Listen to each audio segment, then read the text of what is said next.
ఏదైనా ఒక cinema hit అవ్వాలి, ఫ్లాప్ అవ్వాలి, ఆడాలి ఇయన్నీ జరగాలి అంటే ముందు ఒక పెన్ను కదలాలి. ఆ పెన్ను కదిలేది మొదట రచయిత దగ్గర నుంచి.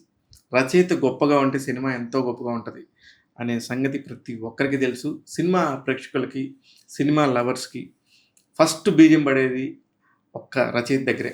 అలాంటి ఒక గొప్ప రచయితతో నేనున్నాను. ఆయన గొప్ప రచయిత అని ఎందుకంటున్నానో ఇప్పుడు మీకు ముందు ముందు మీకే తెలుస్తది. రీసెంట్‌గా 'ప్రభాస్' గారి 'డార్లింగ్' మూవీ రిలీజ్‌కొచ్చింది. చాలా అద్భుతమైన రెస్పాన్స్ వచ్చింది ఆ సినిమాకి సంబంధించి.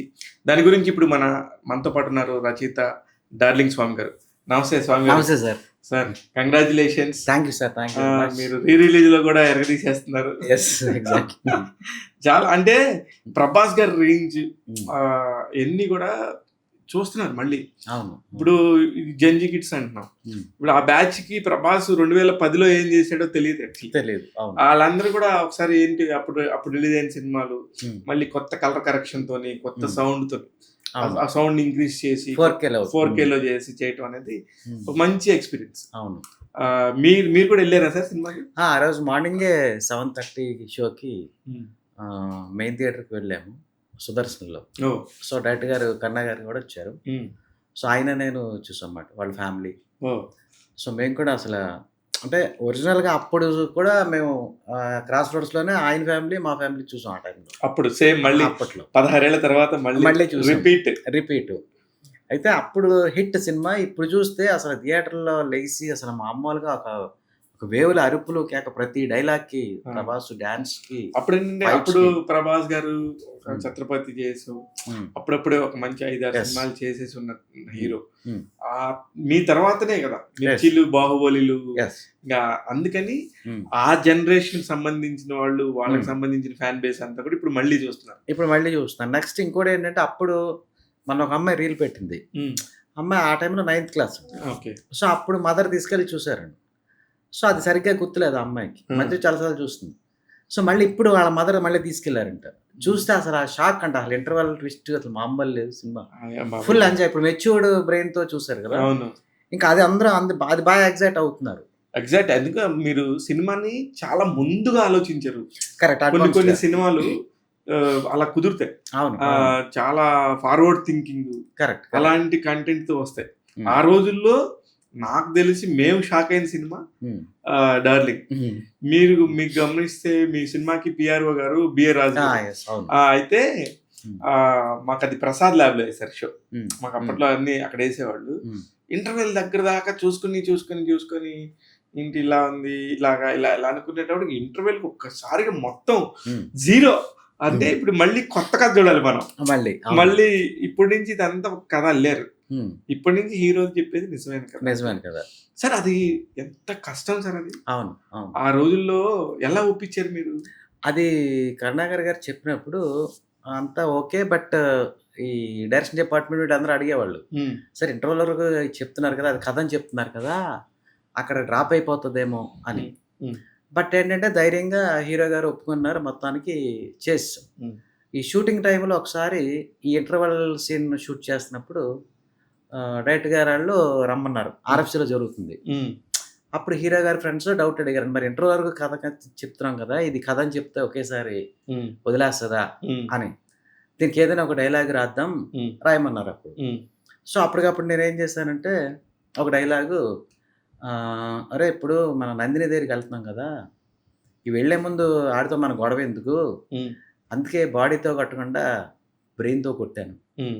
అంటాడు ఈ డైలాగ్. ఆ! సో, ఇది హీరో గారికి ఓకే. ఓకే. సో, వెంటనే అది పెట్టాం. షూటింగ్ స్టార్ట్ జరిగిపోయింది ఆ సీన్. అయితే డైరెక్టర్ గారేమో ఇది కొంచెం ఇదేదో కవర్ చేసినట్టుందిది. హ్మ్. సో, ఇది ఒక లవ్ స్టోరీ కదా! దానికి ఇంకో డైలాగ్ ఏమైనా ఏస్తే బెటర్ కదా! హ్మ్. హ్మ్. అన్నారు. అప్పుడేం చేసామంటే, సో, ఇది ఉంచి ఇంకో డైలాగ్ ఒకటి అప్పుడు రాసామన్నమాట. సో, నేను చెప్పింది కథ అయినా సరే నందిని నాకు ఉన్న ప్రేమ నిజం హ్మ్. అని అర్థం అదంతా అవును. అనేసాం. ఆ డైలాగ్‌తో బలం. అదేమైందంటే ఇప్పుడు ఇదంతా ఇతను కథగా చెప్పి అది ప్రేమనే అలా చెప్పాను నేను అన్న సెన్స్‌లో చెప్పాం. చెప్తే వెంటనే ఇది బావుందని చెప్పి అది షూట్ చేశారు. అది బట్ అక్కడికే ఒక భయముంది. హ్మ్. అది కూడా ఎంతవరకు తీసుకుంటారు అన్నది. అయితే దీనికేంటంటే నాకు ఈడందరూ చెప్పడంలో ఒక ఫియర్ ఉంది కానీ నేను మైండ్‌లో ఒకటి పెట్టుకున్నా. అదేంటంటే సరే ప్రభాస్ గారు కూడా అడిగారు. ఇది అసలు ఒక లైన్‌లో మనం ఏంటి ఏం చెప్పొచ్చు ఈ కథ? ఒక లైన్‌లో అసలు మనం ఆ! అనుకోవడానికి ఏంటి? ప్రభాస్ గారు. ఆ! అదేంటంటే మనం ఒక అమ్మాయిని మనసులో ఆ అమ్మాయిని ప్రేమించడం ఈజీ. బట్ అది రియల్‌గా దక్కించుకోవడం చాలా కష్టం. ఆ! బావుంది. ఇది మైండ్‌లో ఇది నేను చెప్పాను అప్పుడప్పుడు. ఇది అది పెట్టుకున్నా మైండ్‌లో. హ్మ్. అది బ్యాక్ బోన్ అది మైండ్‌లో అది పెట్టుకొనే ఈ స్టోరీ అంతా ఈ సీన్స్ అవి రాసామన్నమాట. సో, ఆ తర్వాత మనం మన ప్రసాద్ ల్యాబ్‌లో షో ఏసాం. హ్మ్. ఏసినప్పుడు ఈ రిపోర్టర్స్ అందరూ చూసారు. బట్ అందరూ ఇంటర్వల్‌కి షాక్ అయ్యారు. డౌటే అప్పటికి. అదే చెప్తున్నా. అదే నేను కూడా ఉన్నా అక్కడ. మీరు ఎస్‌కే అని అడిగాడు అప్పుడు. హ్మ్. ఇంటర్వెల్‌లో మరి ఇంత చెప్పేసారు కదా! ఇప్పుడేమో ఇది కథ అని చెప్తున్నారు. హ్మ్. ఇది థియేటర్‌లో ఆగుతదా అని అడిగాడు. హ్మ్. ఇప్పుడు డైరెక్టర్ గారికి కూడా చిన్న ఫియర్ స్టార్ట్ వచ్చిందది. ఆ! సో, 'దిల్ రాజు' గారు అందరూ చూసారప్పుడు. హ్మ్. సో, రాజు గారేమో కొంచెం లెంగ్త్ ఏదైనా ట్రిమ్ చేస్తే బెటర్ ఏమో అన్నారు. హ్మ్. Second half. నైట్ 1:30, 2 అయింది. సో, ఎస్‌కే ఏమో ఇలా అడిగాడు. ఇద్దరు ముగ్గురు అడిగారు. ఇంటర్వల్‌కి ఇలా చెప్తే అంటే లేదు అదే కొత్తదవుతది. హ్మ్. బికాజ్ ఆడు లవ్ అని చెప్పాడు కదా! అంటే తను కన్విన్స్ అవ్వల. హ్మ్. హ్మ్. బట్ అది థియేటర్‌లో చూస్తే థియేటర్‌లో షాక్ అయినా సరే అది కొత్తగా అనిపించింది అందరికి. ఓకే. సో, అది ఇప్పుడు నాకు మొన్న చూసినప్పుడు నేను ఇద్దరు ముగ్గురు అడిగా. హ్మ్. ఆ ట్విస్ట్ బావుందంటున్నారు. అదే మీరు ఇందాక అన్నారు చూడండి. అవును. డైరెక్టర్ గారు అప్‌డేట్‌లో ఆలోచించారని. నిజంగా అది అప్‌డేట్‌లో అంటే 16 అప్‌డేట్‌లోనే ఆలోచించారు. అదే 16, 17 ఏళ్ళు ఆ! అయిపోయింది. ఎందుకంటే 'ప్రభాస్' లాంటి వ్యక్తి మీద అతను కథ చెప్పాల్సిన అవసరం ఏంటి? డైరెక్ట్‌గా కొట్టొచ్చు కదా! అప్పుడు 'ఛత్రపతి' సినిమా అటువంటివి చేసేసాడు అవును. అని. బట్ అండి ఇది లవ్ స్టోరీ. సో, అవును. ఇదో కొత్త జానర్. ఇదే కొత్త జానర్. డైరెక్ట్‌గానేమో ఆయన హీరోయిజం కన్నా లవ్, ఆ ఎమోషన్స్ ఆయన చూసే క్యారెక్టర్ వేరు. దాని ప్రకారం ఆయన దానికేసారు. అయితే 'ప్రభాస్' గారితో మొత్తం త్రూ ఔట్ ఇప్పుడు లాగా కాదు గానీ, అప్పుడు కొద్దిగా 50 రోజులు, 100 రోజులు అవును. ఆ మొమెంటం ఇంకా తగ్గిపోలా. తగ్గిపోలే. అవును. అప్పుడు బానే ఉండింది. అవును. ఆ టైంలో ఏమన్నా మీకొచ్చిన అప్రిషియేషన్ 'ప్రభాస్' గారు మిమ్మల్ని ఏమన్నా అడిగారా? అంటే మేము రోజు నేను షూటింగ్‌లో ఉండేవాడిని. హ్మ్. ఒక స్విట్జర్లాండ్ వెళ్ళలేదు తప్ప, స్విట్జర్లాండ్ ఎళ్ళేప్పుడు మొత్తం స్క్రిప్ట్ అంతా మేము ట్రిమ్ చేసేసి హ్మ్. పంపించాం. ఇంకే కరెక్షన్ లేకుండా. ఓకే. సో, ఇక్కడ చేసిన పార్ట్ అంతా నేను లొకేషన్‌లో ఉన్నాను. హ్మ్. సో, ప్రతి డైలాగ్‌కి చెప్పాడు. ఈ డైలాగ్ బావుంది. ఈ డైలాగ్ బావుందని. అని నచ్చితే అంతే అంతే చిన్న వెంటనే పిల్లాడిలాగానే. వెంటనే చెప్తారు. హ్మ్. సో, ఇక్కడ మేము ఒక రైటర్‌గా చూసేవాళ్ళు తప్ప ఇక్కడ ఒక రైటర్‌గా చూసేవాళ్ళు సరదాగా మాట్లాడేవాళ్ళు. బట్ 'రెబెల్‌కైతే ఇంకా క్లోజ్‌గా అప్పుడు ఈ రిఫరెన్స్‌లు అప్పుడు పెట్టి మాట్లాడేవాళ్ళం అప్పట్లో. హ్మ్. బట్ ప్రతి డైలాగ్‌కి నెక్స్ట్ దమ్ అంటే అదొక డైలాగ్ ఒకటుంటదది. హ్మ్. హ్మ్. దమ్ అంటే ప్రదర్శించేది కాదు. అవును. అది సిట్యుయేషన్ వచ్చినప్పుడు ఆటోమేటిక్‌గా రావాలి. ఆ డైలాగ్‌కి బాగా అప్రిషియేట్ చేశారు అప్పుడు. సో, 'ప్రభాస్' గారు అప్పుడు ఈ ఐస్ ఫైట్‌కి ఒక దానికి ఐస్ ఫైట్ అవును. దానికోటి ఆయనైతే డైరెక్టర్ గారికి చెప్పారు నేను లేనప్పుడు. హ్మ్. అది భలే ఏశారు అని చెప్పి. హ్మ్. అంటే యాక్చువల్‌గా ఏంటంటే ఆ ఐస్ ఫైట్‌లో ఏమవుతదంటే ఐస్ సీన్‌లో హ్మ్. ఆహ్, హీరోకి అపోజిట్ ఒక అబ్బాయి వస్తాడు. రిషి అని ఒకతను మూవీలో. హ్మ్. సో, అతను ఐస్ కొడతాడు. పగలగొడతాడు. పగలగొట్టి ఇప్పుడు ప్రభాస్‌ని రమ్మని కొట్టమంటే తను కొట్టడు. ఆ సీన్‌లో ఆ! డైరెక్ట్‌గా డిజైన్ ఆ! చేస్తారు. సో, అందరేమో మన డైరెక్షన్ డిపార్ట్‌మెంట్ ఈళ్ళంటారు, ప్రభాస్ 'ఛత్రపతి' లాంటి సినిమాలు చేసేసారు కదా! హ్మ్. మరి ఇందులో ఐస్ కొట్టకపోతే అది ఫ్యాన్స్ గోల చేసేస్తారేమో! హ్మ్. ఇలా డైరెక్టర్ గారితో అనేవాళ్ళు అందరూ. అక్కడ ఒక 4 రోజులు దాని మీద డిస్కషన్ జరిగింది. కో డైరెక్టర్ చలసాని గారు వీళ్ళందరూ. హ్మ్. హ్మ్. సో, అయితే డైరెక్టర్ గారి ప్రకారం ఏంటంటే, ఇప్పుడు ఐస్ కొడితే అతను హీరో అయిపోతాడక్కడ. హ్మ్. హీరో అవ్వకూడదు. అవును. ఎందుకంటే ఎవడైతే అక్కడ కొట్టాడో అపోజిట్ ఆడే హీరో అవ్వాలి. దానికి ఒక కథ ఉంటది సినిమాలో. హ్మ్. సో, అంచేత ప్రభాస్‌ని నొక్కాలి అక్కడ తగ్గించాలని ఆయన ఉద్దేశం. సో, అప్పుడు నేను ఐడియా ఏం చెప్పానంటే, ఒక పని చేద్దాం తర్వాత ఫైట్ ఉంది కదా! హ్మ్. ఇక్కడ ఒక ఐసే పెట్టాము. అక్కడ 2 ఐస్‌లు పెడదాం ఫైట్‌లో. హ్మ్. ఎవడో తీసుకెళ్తూ ఉంటాడు. హ్మ్. సో, జస్ట్ ప్రభాస్ చెయ్యి మిస్ అయ్యి తగిలింది. తగిలితే ఆ 2 ఐస్‌లు 4 ముక్కలయిపోయాయి. అవును. అవును. ఇక్కడ కొట్టలేకపోయాడు. అవును.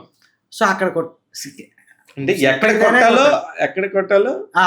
అక్కడ కొట్టాడు కరెక్ట్‌గా. సో, అందుకే ఇతనేమంటాడంటే మన తండ్రి, హ్మ్. దమ్మన్నది ప్రదర్శించేది కాదు. సిట్యుయేషన్ బట్టి బయటకొస్తుంది. అక్కడ సిట్యుయేషన్ వచ్చింది కాబట్టి అక్కడ తీశాడు. సో, ఆ డైలాగ్ రావడానికి కారణం అదే. ఇంకోటేంటి ఐస్‌లో అన్నది అప్పుడు ఫైట్ మాస్టర్‌ని పిలిచి సో, డైరెక్టర్ గారు ఆళ్ళు అది మాట్లాడి అందులో అది యాడ్ చేశారు. ఇప్పుడు ఈ థియేటర్‌లో చూసినప్పుడు అసలు అక్కడ మామూలు రెస్పాన్స్ కాదు. 2 ఆ! ఐస్‌లు కొడితే ఈ రియాక్షన్స్. సో, అప్పుడు ఈ 'ప్రభాస్' గారు చెప్పారు, "డార్లింగ్ ఇది అదిరిపోయింది డైలాగు ఇది. హ్మ్. ఐస్ సీన్ చాలా బావుందిది" హ్మ్. అని ఇంక అందరూ సాటిస్ఫై అయ్యారు. అదేలెండి. అదే. హీరోయిజం లేదు అన్న హ్మ్. దాని మీద. హీరోయిజం ఎందుకు లేదు ఇదిగో ఉంది చూడండి. ఎక్కడుండాలో అక్కడ పెట్టాం. కానీ ఎమోషనల్ గా కూడా భలే ఉమ్, భలే ఉమ్, ఉంటది డార్లింగ్. అవును. ఆ ఫాదరు సన్ ఎమోషన్ కానీ ఉమ్, అవి కొన్ని బాగుంటాయి. అవును. అది చాలా అంటే చాలా. ఉమ్, అది కాక ప్రభాస్ కట్అవుట్ కూడా భలే ఉంటది. అవును. ఆ, అవును. చాలా ఉమ్, హోమ్లీగా ఏదో వింటేజ్ ప్రభాస్. ప్రభాస్. అదే అది పెర్ఫార్మెన్స్ కూడా అందులో డైరెక్ట్ గారు అంత బాగా చేయించారు. నెక్స్ట్ ప్రభాస్ మీరు ప్రతి రియాక్షన్ మనం చూసాం కదా. ఉమ్, సో నాకు టు బి ఫ్రాంక్ అంటే అప్పట్లో రాసినప్పుడు అది మామూలుగా రాసాం. అంటే అప్పుడు నాకు అన్ని తెలివితేటలు గానీ అంత ఇప్పుడంటే బుక్స్ అయి చదివి బాగా బ్రెయిన్ బాగా మెచ్యూర్డ్ అయ్యి ఉంది. బట్ అప్పుడు నార్మల్‌గానే రాసాం. చూస్తే ఇప్పుడేమో ఇంత అద్భుతంగా ఉంది సినిమా. ఇంత డైలాగ్స్ ఇంత బాగా రాసాం అని ఉమ్, ప్రతి డైలాగ్‌కి క్లాప్స్ కొడుతున్నారు. సో ప్రభాస్ కూడా డైలాగ్ వెర్షన్ కూడా ఆ పక్కింటి బాయ్ లాగా చెప్పడం. అవును. డైలాగ్ వెర్షన్ అంతా అది లవ్ స్టోరీ. నెక్స్ట్ ఇంకోటేంటంటే జెన్యూన్‌గా ఉంటది ప్రతీది. అంటే ఇప్పుడు అందులో విలన్ ఉంటాడు. ఆ, విలన్‌కి కూడా కూతురు మీద ప్రేమ. ఆ. ఆడు విలన్ బయట ఏం చేస్తాడో అవన్నీ ఉండదు. కూతురు మీద విపరీతమైన ప్రేమ. వ్యతిరేక ప్రేమ. అలాగే ప్రభుకి కొడుకు మీద ప్రేమ. వాళ్ళిద్దరి రిలేషను. అలాగే చంద్రమోహన్ ఆళ్ళ డాటరు. అదే. అది ఈ లవ్. అంటే ఇవన్నీ. అలాగే కాజల్‌కి ఆళ్ళ ఫాదర్. అన్నీ ఏస్థెటిక్ వాల్యూస్. నెక్స్ట్ ప్రతి సీను ఒక ఒక డైమండ్ లాగా అందులో ఒక సిస్టర్ సీన్ ఒకటి ఉంటది. అది అంటే లక్కీగా సాంగ్సు పర్ఫెక్ట్. అది ఒక ఒక పొయెటిక్ లవ్ స్టోరీ లాగా సెట్ అయింది అప్పుడు. క్లియర్‌గా అలా బావుంటదిలెండి. హ్మ్. మొన్న గూడా మా దానిలో కాజలు హ్మ్. పైన షూట్ అనమాట ఆ రోజు. కింద అందుకనే అమ్మాయి జీన్స్ ఏసేసుకొని హ్మ్. శారీ అలా పైన కట్టేసుకొని తిరుగుతా ఉండేది. హ్మ్. మేము షూటింగ్ లొకేషన్‌కొచ్చాను 2 సార్లు. ఓకే. ఓకే. ఓకే. 'డార్లింగ్' సినిమాకి ఓకే. సంబంధించి. ఓకే. ఓకే. ఆ! బాగా అనిపిచ్చేది. హ్మ్. తర్వాత ఎందుకో గాని ప్రభాస్ గారు ఈ సినిమా చేస్తున్నప్పుడు కాజల్ గారు, ప్రభాస్ గారు ఇంకా లవ్‌లో ఉండిపోయారు. హ్మ్.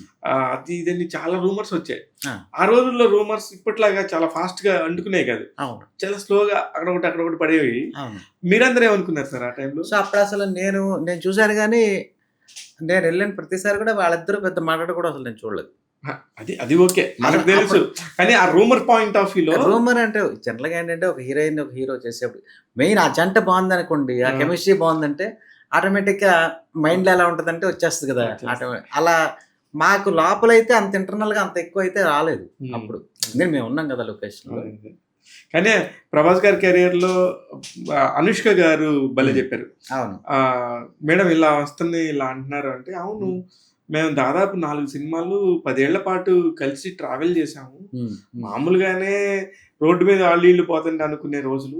హ్మ్. అలాంటిప్పుడు 10 ఏళ్ళు ఒక దగ్గర చేశామంటే, ఆయనకి నాకు ఎంత బాండింగ్ ఉంటది, ఎంత కెమిస్ట్రీ ఉంటది. అనుకోవటంలో తప్పేం లేదు అనుకోనియండి అని. అనుకుంటారు బయట. సార్ ఇంకోటి ఇప్పుడు బయట ఇప్పుడు పూర్వం ఇంతకుముందు ఎలా ఉండేదంటే సినిమా ఫీల్డ్‌కెళ్తే హ్మ్. అమ్మో! మందు, హ్మ్. బ్యాడ్ హ్యాబిట్స్ హ్మ్. హ్మ్. ఇవన్నీ అనేవాళ్ళు. అసలు రియల్‌గా మాట్లాడితే మనం ఇంకా సినిమా వాళ్ళు కాస్ట్‌లీ మందు తాగుతారు. ఆహా! బయట అవును. అవును. బయటోడు రోడ్డు మీద తాగి పడిపోతాడు. ఆడికి యాక్సిడెంట్ అవ్వచ్చు, ఏదైనా అవ్వచ్చు. ఇక్కడ ఇంకా హోటల్‌లో పడతాడు. అవును. మంచి మందు తాగుతాడు. ఈ ప్రాబ్లమ్ ఎక్కడైనా ఉంటది. ఇప్పుడు అలా ఎఫ్ఐఆర్స్ సొసైటీలో ఉండవా? అవును. సొసైటీలో ఇంకెక్కువుంటాయి. అవును. ఇక్కడ ఇంకా కొంచెం నేనంటుంది అది హ్మ్. ఫైర్ గూడా గాదు. అసలు ఏమీ లేని దగ్గర గూడా ఒక రూమర్‌ని అలా క్రియేట్ జేసి వస్తే క్లోజ్‌గా మాట్లాడకుండా ఇప్పుడు సొసైటీ అంటే అది కదా! ఒక అమ్మాయి, అబ్బాయి క్లోజ్‌గా ఉంటే ఉండొచ్చు. ఉందో లేదా అన్నదే నాకేమనిపిస్తుందంటే అసలు ఆళ్ళిద్దరికి తప్ప దేవుడికి కూడా తెలీదనిపిస్తది. అవును. అంతే కదా! యాస్ ఎ రైటర్ గాబట్టి మీరు అందంగా జెప్పారు. ఆ! మామూలు ప్రేక్షకుడు ఎలా జెప్పుకుంటాడు సార్ పాపం వాడేదో అవును. రూమర్ జెప్పుకుంటాడు. వాళ్ళకి అలాగే ఉంటది. ఇప్పుడు మనం ఊరెళ్తాం కదా! అక్కడ హ్మ్. ఫ్రెండ్స్ వీళ్ళు అడుగుతారు. ఇలా 'ప్రభాస్‌కి, అనుష్కకి ఇది ఉందంట కదా!' అంటే ఆళ్ళు అడగడమే ఇంట్రెస్ట్ ఏంటంటే అవే ఇంట్రెస్ట్ వాళ్ళకి. వాళ్ళకి నిజంగా మీరు హ్మ్. 100 మంచి విషయాలు జెప్పండి. ఆ! ఆడు మాట్లాడడు. మాట్లాడరు. ఎందుకు సార్ హ్మ్. సమంత, నాగ చైతన్య గారు పెళ్లి జేసుకున్న టాపిక్‌ని హ్మ్. అసలొక నెల రోజుల పాటు హ్మ్. ఎక్కడెక్కడి నుంచో దేశ విదేశాల నుంచి ఫోను చేసి మనం ఇండస్ట్రీలో ఉంటాం కదా! అవును. మేము జర్నలిస్ట్‌లో అని తెలుసు కదా! హ్మ్. ఫోను చేసి హ్మ్. ఒకటేమైన క్వెషన్స్ వాళ్ళిద్దరికి ఎక్కడ పరిచయం? ఆ! పెళ్లి చేసుకున్నప్పుడు. ఆ! నేనంటుంది ఇంక తర్వాత విడిపోయినప్పుడైతే ఇంక చెప్పలేం. ఆ కథ వేరే. హ్మ్. హ్మ్. ఆళ్ళెందుకు విడిపోయారనే గాథ. హ్మ్. కానీ హ్మ్. చేసుకునేటప్పుడు గూడా ఎన్నొచ్చినాయో. అవును. అవును. అంటే ఆ క్యూరియాసిటీ జనాలకి క్యూరియాసిటీ జనాలకి ఆ టాపిక్ ఇంట్రెస్ట్ కదా ఇప్పుడు. అది మనమేం చేయలేం. దానికి మనం ఏం చేయలేమది. అది ఇంకా మనం ఎంత నాలెడ్జ్‌గా మాట్లాడదాం అనుకున్నా కొన్ని హ్మ్. అవ్వవు. పైగా అదేమవుద్దంటే అది పర్సనల్ కదా! ఇప్పుడు ఒక అమ్మాయి, అబ్బాయి ఇష్టపడ్డారు సార్. హ్మ్. ఇది ఏంటి ఎవరికి ప్రాబ్లమ్ అసల? అవును. ఉంటే ప్రాబ్లమ్ వాళ్ళిద్దరికి ఉండాలి. ఉండాలి. ఆళ్ళిద్దరికి లేదు. నిజంగా. ఆళ్ళు నిజంగా. హ్యాపీగా ఉన్నారు. మనకిచ్చిన ఇబ్బందేముంది? అంత క్యూరియాసిటీ తప్ప. ఆ! సో, నాకు 'ప్రభాస్' కూడా ఆ టైప్ ఎక్కడ బిహేవియర్ ఎప్పుడు కనపడదు. ఎందుకంటే నేను 'రెబెల్‌లో' చూసాను. అవును. నెక్స్ట్ ఇక్కడ రాజాసాబ్‌లో చూసాం. అలా హీరోయిన్స్ వాళ్ళతో రాంగ్‌గా బిహేవ్ చేయడం. ఛీ! అవన్నీ ఛీ! ఎప్పుడు మేము చూడలేదు మా లైఫ్‌లో. అతనికి అతని ఫ్రెండ్స్, అతని ప్రపంచం అతను సరదాగా సరదా బ్యాచ్. ఆ! ఈరోజు హ్యాపీగా ఫ్రెండ్స్‌తో గడిచిపోవాలి అన్న బ్యాచ్ తప్ప ఆ రోజు ఎంత ఫ్రెండ్లీగా ఉంటాడో ఫ్రెండ్లీగా, సెట్‌లో గాని. చాలా రెస్పెక్ట్‌గా మాట్లాడతారు. ఈ కనిపించినా లేడీస్ కూడా వాళ్ళతో. డార్లింగ్ అనే మాట్లాడతాడు తప్ప హ్మ్. ఇంకేం మాట్లాడతాడు. కానీ సార్ డార్లింగ్ అంటే గుర్తొచ్చింది. హ్మ్. హీరోలకి వాళ్ళ క్యారెక్టరైజేషన్స్ వల్ల హ్మ్. క్యారెక్టర్ ఆర్టిస్టులకో హ్మ్. ఇంకొకళ్ళకో ఆ సినిమా పేరు యాడ్ అవటం చూస్తుంటాం. హ్మ్. ఒక రచయితకి అవును. చాలా తక్కువ మందికి యాడ్ అవుతది. యాడ్ అవుతది. హ్మ్. అందులో డార్లింగ్ స్వామి గారు మీరు అంతకు ముందు కూడా చాలా చేశారు. అవును. నాకు తెలుసు కదా! అవును. అలాంటప్పుడు హ్మ్. సడెన్‌గా డార్లింగ్ స్వామి ఏంట్రా అంతకు ముందు కూడా హ్మ్. స్వామి గారు చేశారు కదా అనుకునేవాడిని. కానీ అది మీకు యాప్ట్ లాగా అనిపించింది. అవును. ఏ అది యాక్చువల్ నాకు ఐడియా ఏమి లేదు. అదేంటంటే నెక్స్ట్ 'రెబెల్' 'ప్రభాస్' సినిమా మళ్ళీ నేను చేశాను. హ్మ్. సో, అప్పుడు లారెన్స్ గారు పెట్టారన్నమాట అలా. హ్మ్. హ్మ్. ఆ సినిమా సక్సెస్ అయింది కదా! ఆ పేరు పెడదాం. హ్మ్. ఇంకా స్వామిలు ఇద్దరు ముగ్గురు ఉన్నారు. హ్మ్. అయన్నీ ఎందుకు కన్‌ఫ్యూజన్ అని ఆయన పెట్టారు. ఓకే. నేను పెట్టలే. ఆయన స్క్రీన్ మీద అలా ఏపిచ్చారు. అదే 'రెబెల్‌లో' చూసినట్టున్నాం. డార్లింగ్ 'రెబెల్' స్వామి. అలా ఉంటది. మీ డార్లింగ్‌లో కూడా ఉండదు. 'డార్లింగ్‌లో' ఓన్లీ స్వామి అని ఉంటది. స్వామి అని ఉంటది. మిగతా 'హ్యాపీ' అంతకుముందు, హ్మ్. అలా 'ఉల్లాసం ఉత్సాహంగా' అలా ముందు సినిమాలన్నీ స్వామి అని ఉంటది. అదే. ఆ తర్వాత అన్ని ఇంక 'డార్లింగ్ స్వామియే.' అయితే నేనేమంటున్నానంటే అలాగా చాలా తక్కువ మందికొస్తది. మీరు దీన్ని ఒక్కసారి హ్యాపీ ఫీల్ హ్మ్. అవుతారా? లేకపోతే ఎలా అవుతారు? అది అంటే ఒక ఐడెంటిఫికేషన్. అవును. అది అలా అలవాటయిపోయింది బాగా. అందరికి అది అలవాటయిపోయింది. అసలు మీరు స్వామి కాదు. డార్లింగ్ పేరు లేకపోతే మీరు ఎవరో స్వామి. అవును. ఓన్లీ మామూలు ఇప్పుడు పిల్లోడు చాలా మంది డార్లింగ్ అని పిలుస్తారు అంతే. హ్మ్. ఇంక నాకు అది అలవాటయిపోయింది. ఒక ఇంట్లో తప్ప మిగతా అందరూ కూడా అలా పిలుస్తారు. అది ఒక్కోసారి హ్యాపీగానే ఉంటదది. సరే అయితే ఇప్పుడు మీ డైరెక్టర్ విషయానికొద్దాం. హ్మ్. 'కరుణాకర్' గారు. హ్మ్. 'డార్లింగ్' సినిమా చేసినప్పుడు అంటే ఆ 'కరుణాకర్' అనంగానే అందరికి కళ్ళ ముందు అలా టక్‌మని గుర్తొచ్చేది 'తొలి ప్రేమ.' ఎగ్జాక్ట్‌లీ. అసలింక అది తర్వాత ఎన్ని సినిమాలు చేసినా ఇంక ఆయన హ్మ్. పవర్ స్టార్‌ని అక్కడి దాకా తీసుకెళ్ళిన సినిమా. అవును. ఒక అద్భుతమైన దర్శకుడు హ్మ్. అతను. అయితే అతనితో మీ పరిచయం ఎలాగా? నేను నేను 'ఒక ఊర్లో' అనే సినిమా రాశాను. మన తరుణ్, రమేష్ వర్మ. రమేష్ వర్మ గారిది. ఆ! ఆ సినిమాకి ఆ సినిమా ఆడలేదప్పుడు. అవును. సో, ఆ సినిమాకంటే మన బన్నీని, బన్నీ వాసు వీళ్ళిద్దరూ ఏదో సినిమాకి టికెట్లు దొరక్కపోతే ఈ సినిమాకెళ్లారు. ఓకే. ఎళ్లి సినిమా చూసి ఈ డైలాగులు బన్నీ బా నవ్వారంట ఆ! తను. ఆ! నవ్వి ఈ డైలాగులు ఎవరు రాసారో కనుక్కో ఒకసారి. అంటే అప్పుడు బన్నీ వాసు నాకు ఫోను చేశారు. ఓకే. ఫోను చేసి రమ్మంటే ఎళ్ళా. సో, ఆ! బన్నీ ఫస్ట్ టైమ్ కలిసాం. ఓకే. అసలు నేను నమ్మలేదు అసలు ఈళ్ళు ఫోను చేశారని. డైలాగ్స్ బా రాశారు. మేము సినిమా చేస్తున్నాం కరుణాకరంతో. మీరు రాయాలి అని చెప్పారు. ఓకే. దానికి కోనా గారు ఒరిజినల్ రైటర్ ఆ! అప్పుడు. ఆ! కోనా గారు అంటే మళ్ళీ ఆయన నా గురువు. నేను ఆయన దగ్గరే సినిమాలు చేశాను ఆ! అసిస్టెంట్‌గా. అది అడుగుతాం. చాలా ఉన్నాయి మీ దగ్గర అసలు. మిమ్మల్ని గనక ఇంటర్వ్యూ చేస్తే ఒక 20 ఇంటర్వ్యూలు చేయొచ్చు. 20 టాపిక్స్ మీద. దేనికంటే ఏ గొడవ లేకుండా హ్మ్. సినిమా ఇండస్ట్రీ గురించి హెల్తీగా ఒక హ్మ్. 20 ఇంటర్వ్యూలు చేయొచ్చు మీతో. ఖచ్చితంగా కదా సార్? అవును. సో, ఆయన మరి కోనా గారు రాసారు అంటే, ఆ! రాసారు. ఆయన రాసారు. సో, మేము ఇంకా ఇంకొక వెర్షన్ కూడా రాయించుకుందాం అనుకుంటున్నాం. మీకేమైనా అభ్యంతరమా? నాకేం అభ్యంతరం లేదన్నా. హ్మ్. సరే. అప్పుడు గురువుగారి పర్మిషన్ తీసుకున్నారా? ఇంకా తీసుకోలా. ఆ! తర్వాత తెలిసింది. హ్మ్. సరే రాయమంటే సరే నేనేం చేశానంటే నేను ఫస్ట్ హాఫ్ రాసి వినిపించా. హ్మ్. వినిపిస్తే అసలు బన్నీ వాసు ఇంక నవ్వుతూనే ఉన్నారు. హ్మ్. డైరెక్టర్ కన్నా గారు హ్మ్. అందరూ. ఇంకా పగలబడి నవ్వుతా ఉన్నారు. హ్మ్. సో, ఇంటర్వల్ అయిపోయాక అసల ఎక్సలెంట్ అని బన్నీ నన్ను హగ్ చేసుకొని, మరి డైలాగ్ ఇది ఇలా ఉండాలి, ఇలా ఉండాలని కట్ చేసి అప్పుడే అరవింద్ గారు వచ్చారు. హ్మ్. వచ్చి డాడీ డైలాగ్ చాలా బాగా రాసాడు స్వామి అదిరిపోయింది. హ్మ్. అంటే ఆయన కూడా హగ్ చేసుకొని, ఇంకా ఎలా ఉంటదో తెలీదు మధ్యలో దొరికిపోతామేమో హ్మ్. మధ్యలో అవును కదా! ఎళ్ళిపోతే బాగోదు కదా! అయినా అదిగా పెద్ద రైటరు ఆ! గురువుగారి దగ్గర. ఆ! అని అందుకే కూర్చోలేదు. అని ఇప్పుడు సెకండ్ హాఫ్ ఇంక రాసాక ఇంక నన్ను లొకేషన్‌లో ఉండనని అక్కడ కన్నా గారికి నాకు బాగా ఇంక ఇక్కడ సింక్ ట్యూనింగు అయిపోయింది. హ్యాపీ. బాగా సెట్ అయిపోయింది. హ్మ్. బాగా సెట్ అయిపోయి ఇంకా మీరు మనం ట్రావెల్ చేయాలని చెప్పేసి ఇంకా అక్కడి నుంచి మా ప్రయాణం అన్నమాట. ఓకే. 'డార్లింగ్' స్వామి గారి జీవితంలోకి హ్మ్. హ్యాపీ సినిమా ద్వారా వచ్చింది. వచ్చింది. అంతేనా? అవును. అంతే. అది రియల్‌గా నాకు మేబీ అంటే మన ఏ వర్క్ వేస్ట్ అవ్వదు అనిపిస్తుంది నాకు. ఒకసారి ఏంటంటే ఒక్కోసారి ఇప్పుడు ఇది కొన్ని సినిమా ఫ్లాప్ అవుతాయి. కరెక్ట్ పాయింట్ అండి మీరు ఆ! చెప్పింది. సూపర్. ఒక సి ఏ సినిమా అయినా ఇప్పుడు కొన్ని ఫ్లాప్ అయినాయనుకోండి. 'ఒక ఊర్లో' అన్న సినిమా ఫ్లాప్ అయింది. అవును. కానీ అందులో నన్ను బయటికి లాగారు బన్నీ ఆడు. అవును. అంతే హ్యాపీ. కదా! సో, అక్కడి మీకు ఒక నుంచి ఊరిలో లేకపోతే మీకు ఇది బన్నీ ఉండేవాడు కాదు కదా! ఉండేవాడు కాదు కదా! సో అలా మరి ఏ వర్క్ కూడా ఎప్పుడు కూడా అది ఫ్లాప్ అయినా అందులో ఎవరో ఒకరు ఇప్పుడు కొన్ని సినిమాలు ఫ్లాప్ అయి అందులో హీరోయిన్ లైఫ్ వస్తుంది అవును అందులోంచి. అవును నెక్స్ట్ ఎక్కడో ఇప్పుడు నేను అదే ఇప్పుడు ఈ మధ్యన మనం తొందరగా ఇంకో సినిమా ఏదైనా రాయాలి అనేటప్పటికి టక్ మని ఈ గ్యాప్లో వచ్చి డార్లింగ్ పడి అందరూ నాకు ఫోన్లు చేస్తున్నారు. ఎంత బాగా రాశారు అసలు ఏంటి అని చెప్పేసి. నిన్నే ఒక మెసేజ్ ఎవరో అన్నోన్ నెంబర్ తీసుకుని అండ్ థియేటర్లో నేనే ఎగ్జైట్ అయిపోయి ఇదేంటి ఇంత ప్రతి డైలాగ్కి ఇలా క్లాప్స్ కొడుతున్నారు ఏంటి అంటే పర్ఫెక్ట్ స్క్రిప్ట్ అది. అంటే ఇటువంటి మన డైరెక్టర్ గారు కూడా కన్నా గారు కూడా ఎగ్జైట్ అయ్యి లాస్ట్ ఇటువంటి స్క్రిప్ట్ చేయాలి మనం ఇమీడియట్గా అంత అద్భుతమైన స్క్రిప్ట్ చేయాలి అని ఆయన కూడా ఒక ఎగ్జైట్ అయిపోయి అంటే మళ్ళీ ఇప్పుడు మనం గతంలో 16 ఏళ్ళ క్రితం చేసిన వర్క్ ఇప్పటికే ట్రెండీగా ఉండి ఇప్పుడు ట్రెండ్కి మ్యాచ్ అయ్యి చూస్తున్నారంటే అంటే సినిమా బాగుంటే రిలీజ్ అయినా ఏదైనా ఎలా అంటే చాలా మంది కూడా మీకు 99% చూసిన వాళ్ళు వచ్చారు సినిమాకి. అంటే సార్ విచిత్రం ఏంటంటే ఆ రోజుల్లో అసలు సినిమా చూడనోడు ఎవడున్నాడు సార్. అవును అవును ఇప్పుడు అంటే స్టైల్ పోతున్నారు కానీ ఆ రోజుల్లో మాక్సిమం ఒక హీరో సినిమా అంటే హిట్టో ఫ్లాపో యావరేజ్ మినిమం థియేటర్కి వెళ్ళి చూడబట్టే 50 రోజులు 60 రోజులు ఆడే. ఇప్పుడు ఈ డార్లింగ్ సినిమా ఏంటంటే నెట్లోను ఇట్లో మొత్తం అన్నిట్లో చూసేసినా సరే వచ్చి ఆ డైలాగ్ వచ్చే మీద డైలాగ్ చెప్తూ అరుస్తున్నారు. అదే అంటే ఆ సినిమా పట్ల ప్రేమ హై ఎలా ఉంటుందో చూపిస్తుంది. హై అంటే మీకు బాగున్న సినిమాకి నేను అదే అంటే రివ్యూస్ ఏది బ్రేక్ చేయదు దాన్ని దానికి వెళ్తారు అంతే. దాని మీద ఆ ప్రేమ అంటే ఎక్కడ చిన్న మిస్టేక్ కూడా ఇప్పుడు ఈ సినిమా కూడా డార్లింగ్ కూడా రివ్యూలు చెప్తున్నారు చాలా మంది అన్ని పాజిటివ్.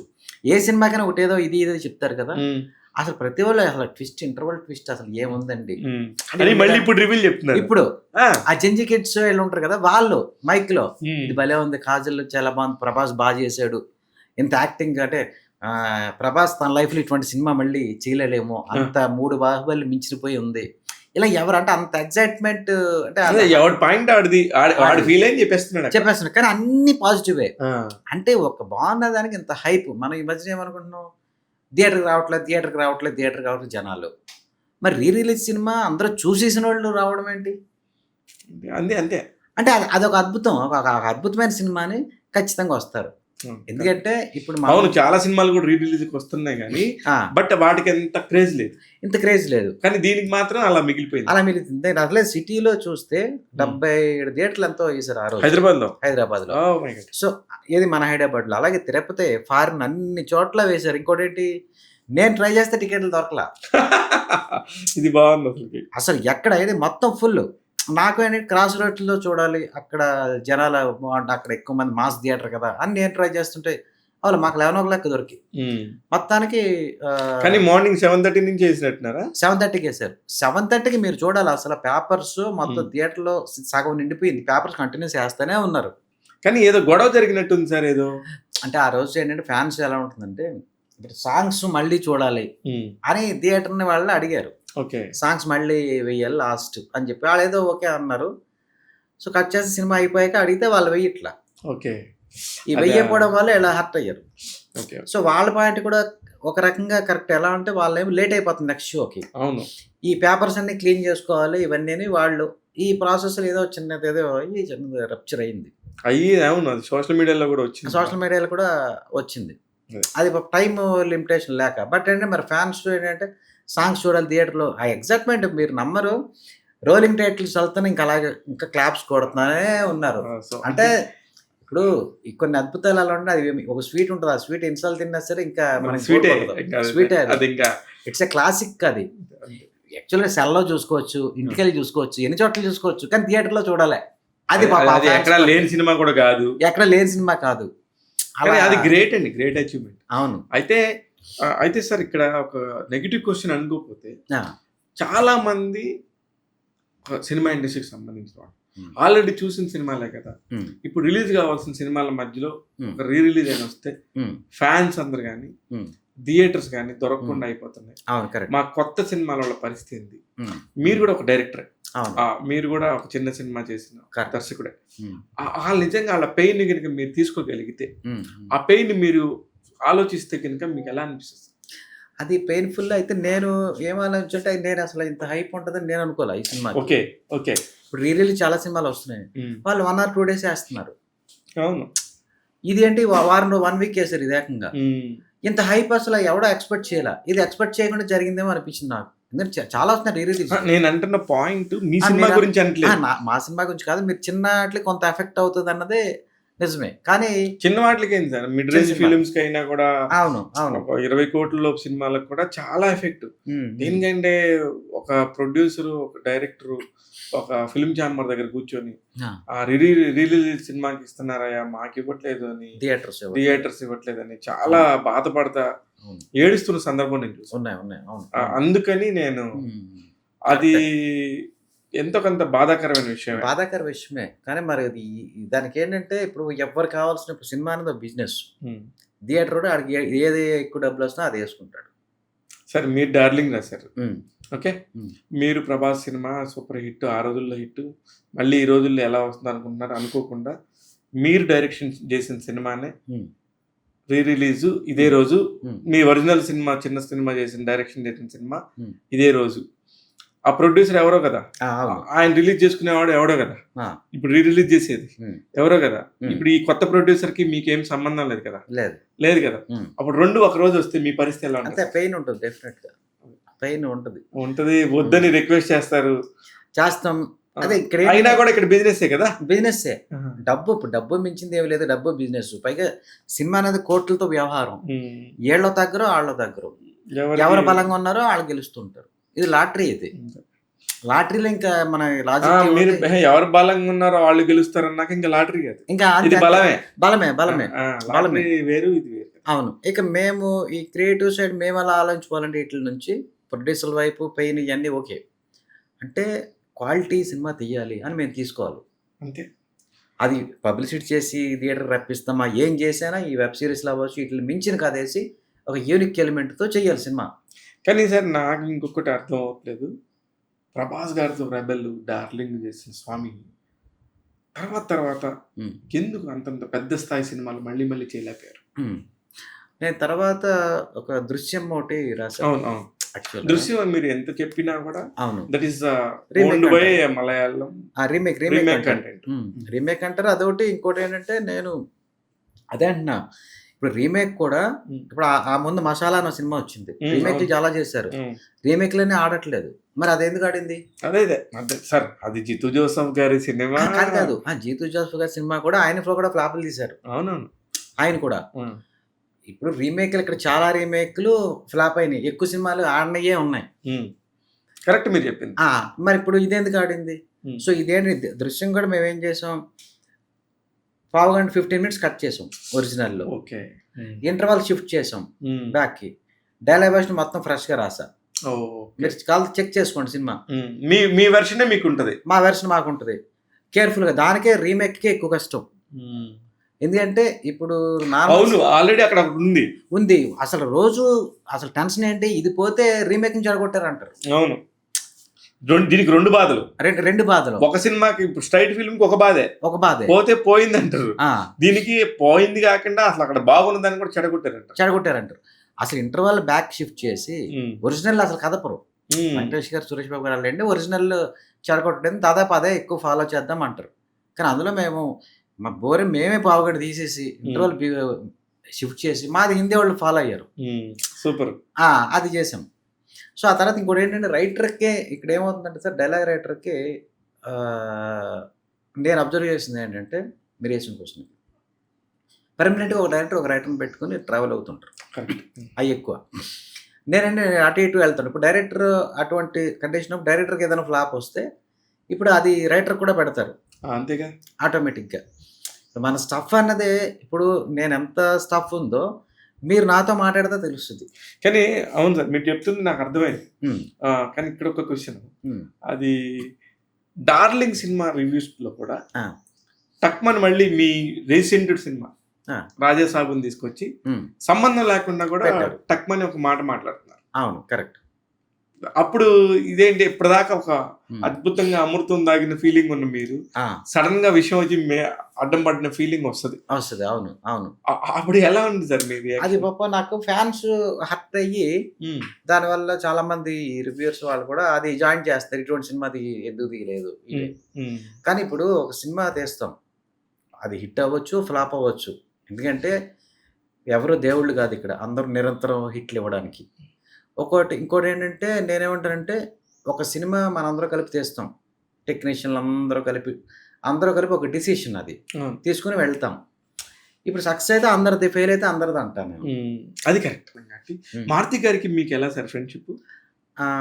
బన్నీవాసు ఎస్‌కేఎన్ ద్వారా పరిచయం మాట. ఓకే. బన్వాస్ ఎస్‌కేఎన్ ద్వారా మారుతి గారు. అంటే ఆ! After Bunny, after happy. ఆ! 'హ్యాపీ' తర్వాత మారుతి గారు ఒక కథ ఒకటి చేశారు. ఆయన ఏ సినిమాకి వర్క్ చేయలేదు. అవును.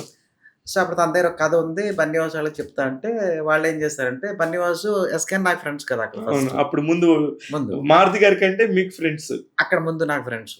సో, ఆ కథ విను అని చెప్పేసి ఒకసారి నన్ను పంపించారు. ఆ కథే ఈ రోజుల్లో. నో. అది ఆ! Bus stop. అది బస్ స్టాపా? ఈ ఆ! రోజుల్లో తర్వాత ఇది. నో. బస్ స్టాప్ మేము ముందు చేసిన కథ. ఓహ్! సో, ఆ బస్ స్టాప్ కథకి పంపిస్తే నాకు ఆయన 50,000 ఇచ్చారు. హ్మ్. సో, కూర్చొని నాకు ఫన్ అది బా నచ్చింది. హ్మ్. బస్ స్టాప్‌లో నచ్చి ఫన్ కూడా ఆ బావుంటది. ఫన్ బావుంటది. సో, మేము కూర్చొని సెట్ చేసి బన్నీవాసాలు అడిగితే ఎలా ఉందంటే, "ఇది ఎంటర్‌టైన్‌మెంట్ అది బావుంది. కొంచెం సెట్ చేస్తున్నామని." హ్మ్. ఇది ఆయన ఒక హీరోని పెట్టి, ఒక కొత్త హీరోని పెట్టి 'ప్రభాకర్ రెడ్డి' అని ఒక కెమెరామన్ ఆయన నేనే తీసుకొచ్చి అవును. పరిచయం చేశా. అవును. పరిచయం చేశా. సో, ఒక 4 రోజులు తీసిన తర్వాత అది ఆగిపోయింది. ఓకే. ఎందుకు? అదేంటంటే ప్రొడ్యూసర్‌కి రష్ నచ్చలేదు. హ్మ్. అబ్బాయి కూడా హీరో కూడా పొట్టిగుంటాడు. ఓకే. ఆ అబ్బాయి పేరు తెలుసుకోవచ్చా? పేరు తెలీదు. ఓకే. అసలా తెలీదు. ఓకే. సో, అప్పుడు 5 డేసో, 6 దానికి డేసో కెమెరామన్ జేపీనే. ప్రభాకర్ రెడ్డి. ఆ! జేపీ. రీల్ అప్పుడు. ఆ! అవును. కట్ చేస్తే సినిమా ఆగిపోయింది 4 రోజుల తర్వాత. ఇప్పుడు ఎక్కడి నుంచి ఏంటంటే ఈ ప్రభాకర్ రెడ్డి ఆయన ఫ్రెండ్స్ ఆయనేంటంటే పెళ్ళిళ్ళకి కెమెరా అది అవును. 5D వాడేవాడు. 5D mark 3. ఆ! అప్పుడు ఆయన దీంతో ఒక సినిమా చేద్దామని చెప్పి ఆళ్ళిద్దరూ ప్లాన్ చేసి అప్పుడు ఈ రోజుల్లో కథేసి అది చేశారు. ఓకే. సో, అది ఎప్పుడైతే సక్సెస్ అయిందో అప్పుడేంటంటే అప్పుడు మనకు బస్ స్టాప్ స్క్రిప్ట్ రెడీగా ఉంది కదా! ఆ! ఇది చేద్దామని ఇది అప్పుడు ముందుకొచ్చింది. ఇది ముందుకొచ్చింది. అలాగే ఈళ్ళందరూ అక్కడి నుంచి వచ్చారు. మాకు టోటల్ ఆ రోజు నుంచి ఈ రోజు వరకు ట్రావెలింగ్ అలాగే ఉంది. అలాగే ఉండటం ఏంటండి? ఎక్కడ చూసినా మీరు మిమ్మల్ని చూడగానే ఎనకాల ఎక్కడన్నా మారుతి గారు ఉన్నారేమో అని, మారుతి గారిని చూడగానే చుట్టుపక్కల ఎక్కడన్నా స్వామి ఉన్నాడనుకోని చూడటం అయిపోయింది ఇది. అంటే మాది కొంచెం ఎమోషనల్ బాండింగ్. ఆ! ఫ్రెండ్స్. అదే. అంటే సినిమా జరుగుతున్నా, జరగకపోయినా ఆ సినిమాకి నేను వర్క్ చేసినా, చేయకపోయినా ఆయనేంటి ఏ పని లేకుండా ఫోన్ చేస్తారాయన. హ్మ్. సరదా కాసేపు మాట్లాడదామని. ఓకే. పొద్దున కానీ 5కి కానీ చేస్తారు. మారుతి గారిలో నాకు విపరీతంగా నచ్చేది హ్మ్. ఆ ఫ్రెండ్‌షిప్ నేచర్ అండి. హ్మ్. అసలు ఎవరిని హర్ట్ చేయడు. అవును. ఎవ్వరిని గట్టిగా ఒక మాట అనడు. అవును. చాలా అంటే అసలు ఆ ఫ్రెండ్‌షిప్‌కి వాల్యూ ఇచ్చే తీరు భలే నచ్చింది నాకు. హ్మ్. హ్మ్. ఒకవేళ ఎవరి దగ్గరనకొచ్చి ప్రమోషన్ చేయాలన్నా అంతే ధైర్యంగా వచ్చి నించుంటాడు. అవును. అవును. అలా అది చిన్న సినిమానా, పెద్ద సినిమానా అతనొచ్చి నించుంటాడు. అది నా హ్మ్. మనిషి. అంతే. ఆయన సరదాగా ఉంటారు. సరదాగా ఫ్రెండ్‌షిప్ వాల్యూ ఇస్తారు. బాగా స్మూత్ పర్సన్.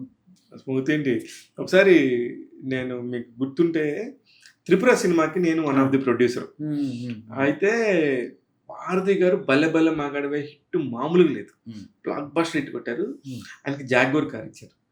అవును. అవునా? అవును. అయితే యూవీ వాడు. హ్మ్. 'సప్తగిరి' మేము అందులో 'సప్తగిరి' మా సినిమాలో కూడా ఉన్నాడు. 'సప్తగిరి' నేను అనుకోకుండా ఒక పార్క్ హైట్‌లో కలిస్తే హ్మ్. మారుతి గారిని అడుగుదాం అనుకుంటున్నాను. కొంచెం ప్రమోషన్స్‌కి, ఇంటర్వ్యూస్‌కి దేనికంటే అప్పటికి 'సప్తగిరిని' కూడా బాగా షైన్ చేసింది మారుతి గారే. అవునవును. కరెక్ట్. ఆ సినిమా 'ప్రేమ కథ చిత్రం.' 'ప్రేమ కథా చిత్రంతో' హ్మ్. అని అడిగితే, నువ్వు పిలిస్తే మారుతి గారు వస్తారా?" అన్నాడు. సరేలే అని ఇలా అని వెంటనే మారుతి గారికి ఫోన్ చేసి, డార్లింగ్ ఏం కావాలో చెప్పు అన్నాడు. హ్మ్. నేను సార్ ఇలాగ మా కలర్స్ స్వాతి అను నవీన్ చంద్ర గారితో సినిమా చేసాం మేము మా ఫ్రెండ్స్ కలిసి. మీరొచ్చి ఒక ఇంటర్వ్యూ చేస్తే నాకు హెల్ప్ అవుద్దంటే ఎప్పుడు రావాలి? ఎక్కడికి రావాలన్నాడు. హ్మ్. సప్తగిరి ఒకసారి ఇలా గుడ్డ పట్టుకొని అయ్యో బాబోయ్! అంటే అట్లాగా మారుతి గారు ఇప్పటికి కూడా నేను ఇప్పుడు ఫోన్ చేసినా డార్లింగ్ చెప్పు అంటాడు తప్ప అంతే. అవును. అలా ప్రేమ అట్లనే ఉంటుంది. అవునవును. అవును. వాళ్ళు అందుకనే ఆయన చేసిన సినిమాల తాలూకా విలువల కంటే కూడా ఆయన వ్యక్తిగా విలువలు నాకు చాలా ఎక్కువ కరెక్ట్. ఇష్టం. కరెక్ట్ అండి. పర్సనల్‌గా అసల చాలా రెస్పెక్టబుల్ మ్యాన్. అంటే అదే చెప్తున్నా. ఎందుకంటే అదాక ఎక్కడ నామోషి ఫీల్ అవ్వడు. ఫీల్ అవ్వడు. నేను ఇది చేసొచ్చాను. హ్మ్. మళ్ళీ రాకపోతే అది చేసుకొని బతకగలననే ఒక ధైర్యం ఉంటది చూసారా? హ్మ్. ఎంతమందికి అది వాళ్ళే మీకు అలానోళ్ళే సక్సెస్ అవుతారు. ఆ! కరెక్ట్ అది. ఇప్పుడు వాడేమనుకుంటాడా? ఈడేమనుకుంటా అనుకుంటాం కదా మనం. అక్కడ మనం బ్రేక్ అయిపోతాం. కానీ మీ దృష్టిలో కరెక్ట్‌గా చెప్పండి సార్. సరదాగా మనం మాట్లాడుకుంటే హ్మ్. ఒక మంచి డిబేట్ చేద్దాం. హ్మ్.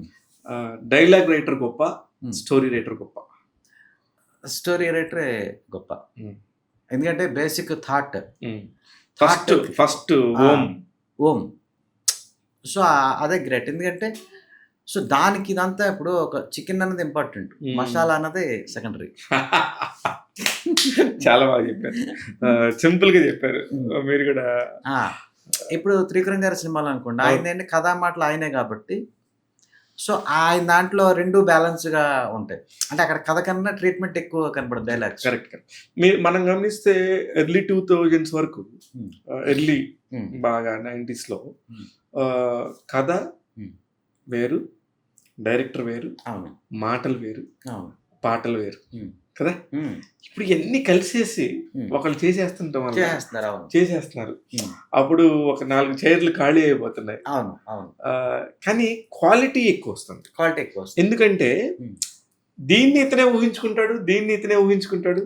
ప్రతి దాని మీద క్రాఫ్ట్ మీద నాలెడ్జ్ ఉంటుంది విపరీతంగా. అందువల్ల అది అది ఎక్కడి నుంచి స్టార్ట్ అయింది అంటారు? ఓన్లీ త్రివిక్రమ్ గారి దగ్గర నుంచి అంటారా?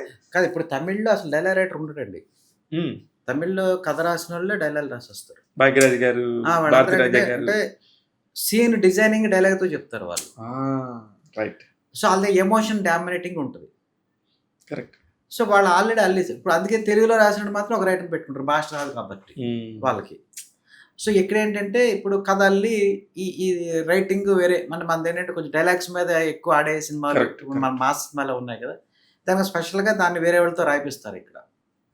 ఇక ఇప్పుడు ఏమైందంటే ఇప్పుడు అన్నీ కొంచెం జనరేషన్ మారి కొంచెం వేరే వేరే స్టైలు కంటెంట్ బేస్డ్ సినిమాలు వస్తున్నాయి కాబట్టి డైరెక్టర్ ఆటోమేటిక్గా వాళ్ళు రాసుకుంటున్నారు. అంటే ఒక పంచితో చేద్దాం సినిమాలు అన్నవే లేవు ఇప్పుడు. అవును, అవును, కరెక్ట్ మీరు చెప్పింది. దానివల్ల వాళ్ళే రాసుకుంటున్నారు. కానీ ఇంకా ఇప్పటికీ కొంతమంది అయితే డైలాగ్ రైటర్ కోసం చూస్తున్నారు.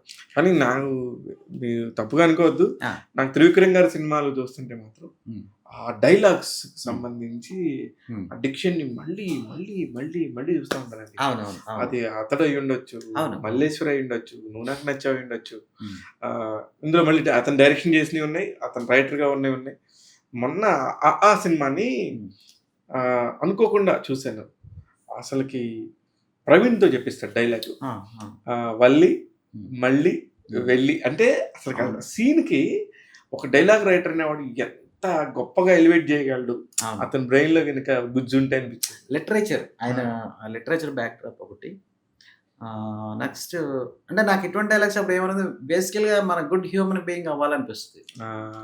ఒకటి మంచి పాయింట్ చెప్పారు సార్, గుడ్ హ్యూమన్ బీయింగ్ అవ్వాలి.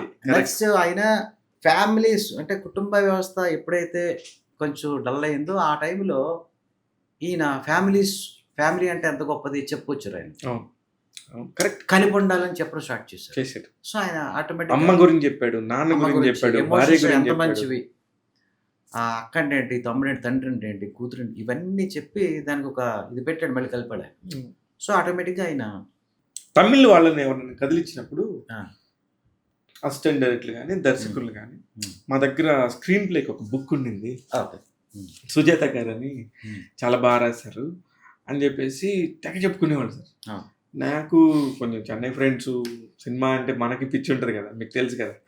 ఆ తమిళ వాళ్ళు, మలయాళం వాళ్ళు వీళ్ళందరూ వచ్చినప్పుడు మాట్లాడుతున్నప్పుడు అనుకునేవాళ్ళం, ఏమో మనకి లేదా అనుకునేవాళ్ళం. మనకు కొన్ని బుక్స్ ఉన్నాయి, కానీ అసలు అంత అద్భుతమైన బుక్ని మళ్ళీ మీరు తీసుకొచ్చి అలా చేతిలో పెట్టేశారు సార్, స్క్రీన్ ప్లే అనే ద్వారా.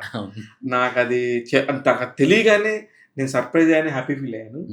మీ బుక్ అలా తీసుకుని ఇలా పట్టుకొని ఇలా తీసుకొని ఇదే టేబుల్ మీద ఇదే స్టోరీలు అలా వచ్చి కూర్చొని తలిపేసుకొని ఓన్లీ ఇక్కడ లైట్ పెట్టుకొని 2 గంటల 45 నిమిషాల్లో చదివేశాను సార్. ఎంత నాలెడ్జ్ అంటే, నీకు సినిమా ఇండస్ట్రీలో ఉండాలంటే ఖచ్చితంగా ఈ పుస్తకం చదవాలనే పరిస్థితి తీసుకొచ్చారు.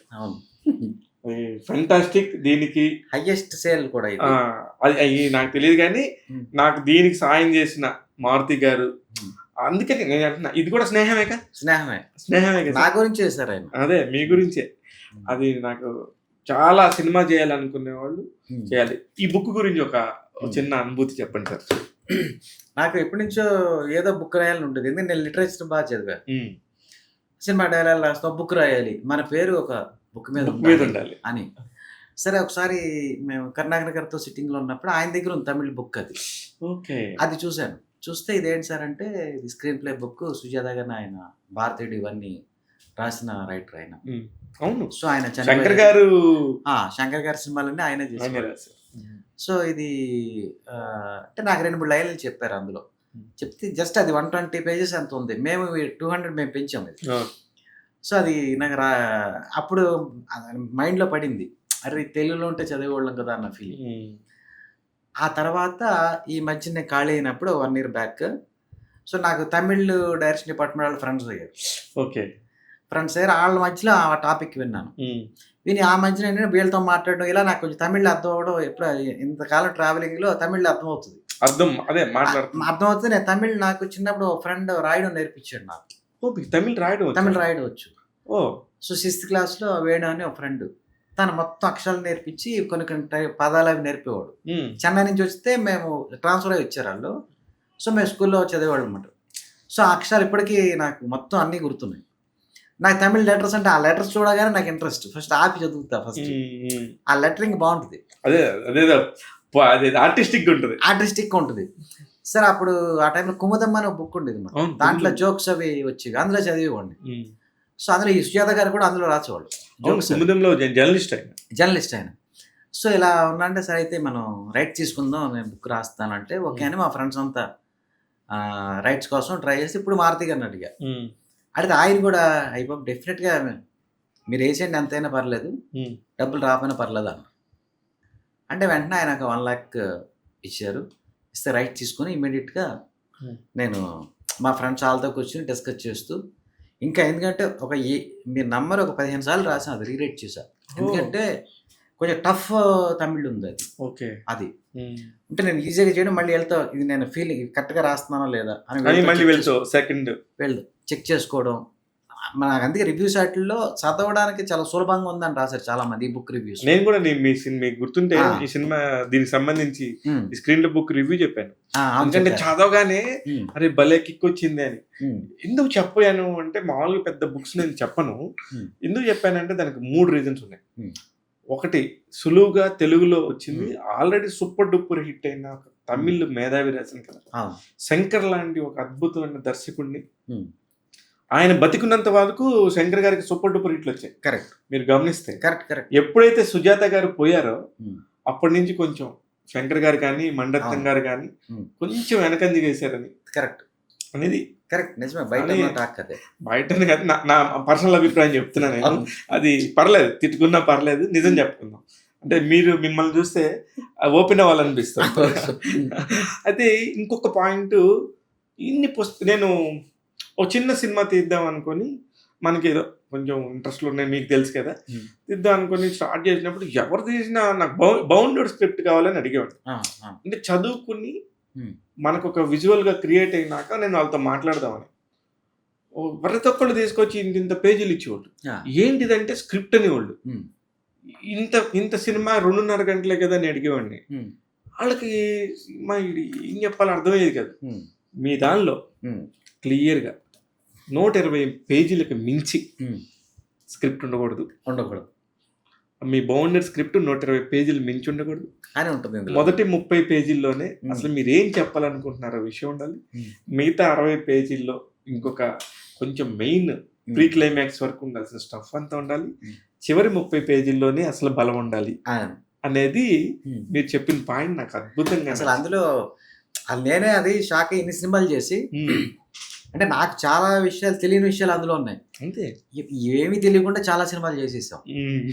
చూస్తే నాకు అన్నీ కొత్తగా అనిపించాయి అందులో. అందుకే కొన్ని విషయాలు మనకు తెలిసిన విషయాలేమో తీసేసి కొంచెం మళ్ళీ కొన్ని విషయాలు కొంచెం అప్డేట్ చేసి కొన్ని యాడ్ చేసి మీరు ఇంకా ఇందులో షాక్ ఏంటంటే ప్రతి బుక్కి మొత్తం బుక్ అంతా చదివి బిగినింగ్ ముందు మాట రాస్తారు. ఇదేంటి ఫస్ట్ నేను బుచ్చిబాబుకి చెప్పా. బుచ్చిబాబు సన్నాకి చెప్తే సూపర్ అండి ఆ సూపర్ రైటరు ముందు మాట రాస్తానని ఫస్ట్ ఆయన రాశారు. ఏది బుక్ చదవకుండా అలాంటి అదేలే దాని మీద ఒక నాలెడ్జ్ ఉండడంతో రాసిచ్చారు. సుకుమార్ గారు రాసిచ్చారు, అనిల్ రావుపూడి రాసిచ్చారు, కరుణాకర్ గారు రాసిచ్చారు, నెక్స్ట్ మారుతి గారు రాశారు. అందరూ మొత్తం ముందు మాటలు ఎక్కువ ఉంటాయి దీనికి. మీ ముందు మాటలు ఎన్ని చదివాను అనుకున్నారు నేను, అవి ఎంత బాగుంటాయో. అందులోనే ఎవరి స్క్రీన్ ప్లే వాళ్ళదే వాళ్ళు అందులో చెప్పారు. అలా శంకర్ గారు రాశారు. సో ఇవన్నీ కూడా ఏంటంటే అంటే ఆయన మీద అంటే ఆయన పేరు ఆయన స్క్రీన్ ప్లే బుక్ అని వీళ్ళందరూ కూడా చదవాలనుకున్న వాళ్ళు ఒకప్పుడు. అదేలేండి. సో ముందు ఎగ్జాక్ట్ అయ్యి రాశారు. ముందు ఏ బుక్ అయినా ఒకటే ఉంటుంది ముందు. దీనికి ఒక 10 ముందు మాటలు ఉంటాయి, 10 ముందు మాటలు ఉంటాయి. సో వాళ్ళందరూ ఎగ్జాక్ట్ అయ్యి రాశారు. సో తర్వాత మొత్తం వాళ్ళు ఆ తర్వాత బుక్ ఇచ్చే వాళ్ళందరికీ. ఇంకోటి ఏంటంటే ఇది మేము ఎక్కువ మనీ కోసం మేము చేయలేదు. అయ్యో తెలుసు, లేకపోతే ప్రతి అసిస్టెంట్ డైరెక్టర్కి ఈ బుక్ ఉండాలి అని చెప్పి మేము చాలా మంది నేను ఎంతమంది చెప్పాను, మీరు స్క్రీన్ లో బుక్ చదవలేదా, మీరు సినిమా ఎలా చేస్తారప్ప, చదవండి మీరు ముందు. ఇందులో అదే సింపుల్ గా ఉంటుంది సార్ ఈ బుక్. ఏంటంటే అరే భలే హ్యాండీ సార్. నేను సరదాగా ఫోన్లు మాడుకుంటే మధ్యలో ఫోన్లు వస్తున్నాయని ఫోన్ ఫ్లైట్ మోడ్ అసలు నేను పెట్టను. 24/7 నా ఫోన్ ఆన్లోనే ఉంటుంది. ఇలా ఇంటర్వ్యూ చేసినప్పుడు కూడా సైలెన్స్ మోడ్ లో ఉంటుంది తప్ప ఆఫ్. అలాంటిది ఈ బుక్ చదువుతున్నప్పుడు నేను కావాలని మొత్తం క్లోజ్ చేసి మా వాళ్ళకి రావద్దని చెప్పి నేను ఇక్కడ కూర్చొని చదువుతాను. పబ్లిషర్స్ ఏమన్నారంటే దీంతో పాటు ఇది చిన్న బుక్ కదా వెంకటేశ్వర వాళ్ళు, ఇంకొంచెం ఏదైనా కొన్ని సినిమాల రివ్యూస్ అవి యాడ్ చేయొచ్చు కదా, పెద్ద బుక్ యూజ్ అవుద్ది అని. సో నా అనాలిసిస్ ఏంటంటే ఇది మనం సినిమా తీస్తున్నాం, సినిమా 2.5 గంటలు చూస్తాం, ఈ 2.5 గంటల్లో ఆ బుక్ పట్టుకుంటే అయిపోవాలి అంతే. అదే నా టార్గెట్. అంతే అయిపోయింది. తర్వాత ఇంకో బుక్ రాద్దాం అని చెప్పి ముందు చాలా క్రిస్ప్ చేసి మళ్ళీ అది సులభంగా ఎక్కాలి. నెక్స్ట్ ఏంటి టాపిక్స్ కొన్ని డివైడ్ చేశా. అంటే ఇప్పుడు ఒకసారి ఏదో ఫోన్ వస్తుంది, ఒకే బుక్ అంతా ఒకటే కంటెంట్ పెట్టామనుకోండి బ్రేక్ లేకుండా పక్కన పెట్టేసి మళ్ళీ అది ఎప్పుడు చదువుతాము. సినిమాకే ఇంటర్వ్యూలు ఉండాలి. దీనిలో కొంచెం ఎక్కడెక్కడ టాపిక్స్ కట్ చేసి షార్ప్ చేసి మీరు హెడ్డింగ్స్ కూడా ఎంత బ్యూటిఫుల్ గా ఉంటాయో.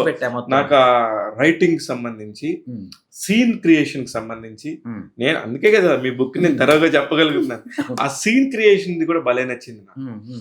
ఇన్ని సీన్లే పెట్టుకోండి, ఇన్ని సీన్లకే లిమిట్ అవ్వండి. సినిమా అంతకంటే సీన్లు రావు. అందులో ఆయన ఇంకో మంచి మాట అంటారు, ఏ సీన్ మీరు 2 పీసులు కన్నా ఎక్కువ రాయితా. కరెక్ట్. మీకు అప్పుడే రన్ పరిగెడుతుంటది సినిమా.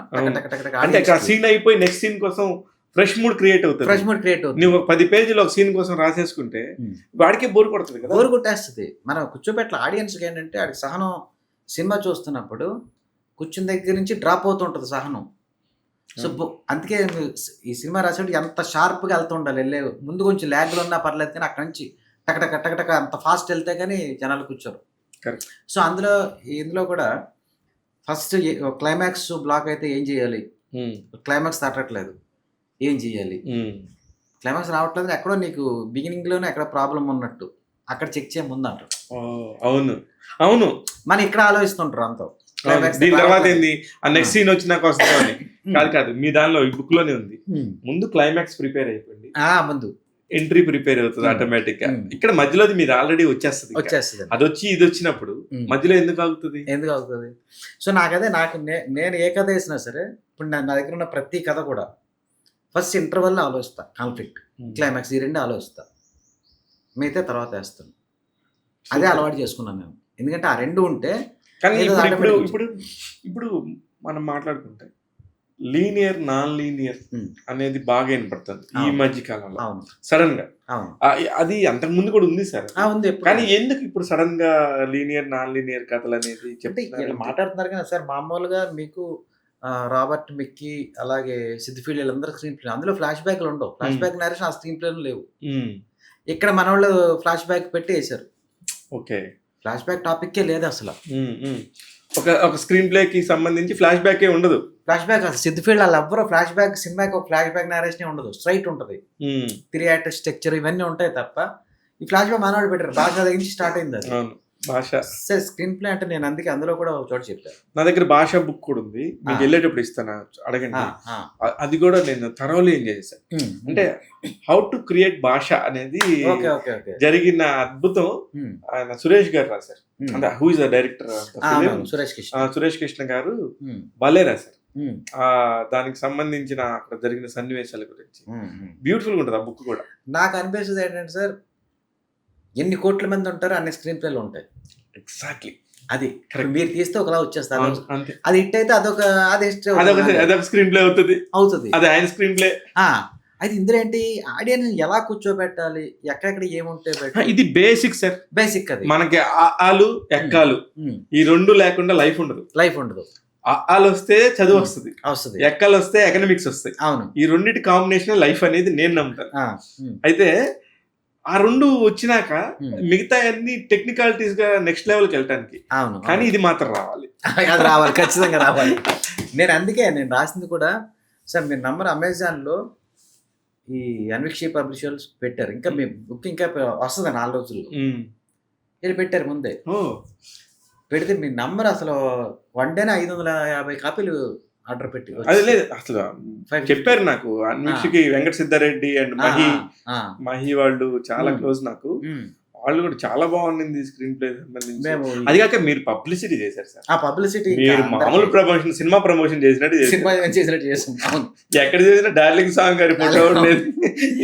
అంటే బుక్ ఉండాలి అంటే నేనేమంటే సార్, ఇప్పుడు మనకు నాలెడ్జ్ ఉన్నప్పుడు షేర్ చేయాలి సార్, అప్పుడే మనకి ఇంకా నాలెడ్జ్ పెరుగుద్ది అంటారు. కరెక్ట్.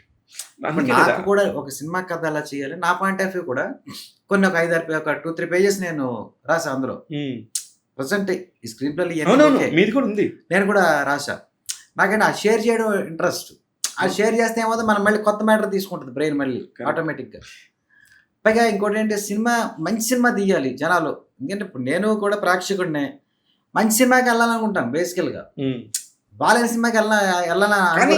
కానీ నాకు అర్థం కాదు ఏంటంటే సార్, మీరు కూడా ఎవ్రీ ఫ్రైడే సినిమా ఖచ్చితంగా చూస్తాను. ఐమాక్స్ కనబడతా ఉంటాం. మీకు కూడా అంతే సినిమా కష్టాలు కానీ అన్ని తెలుసు, సినిమా అన్ని తెలుసు కదా.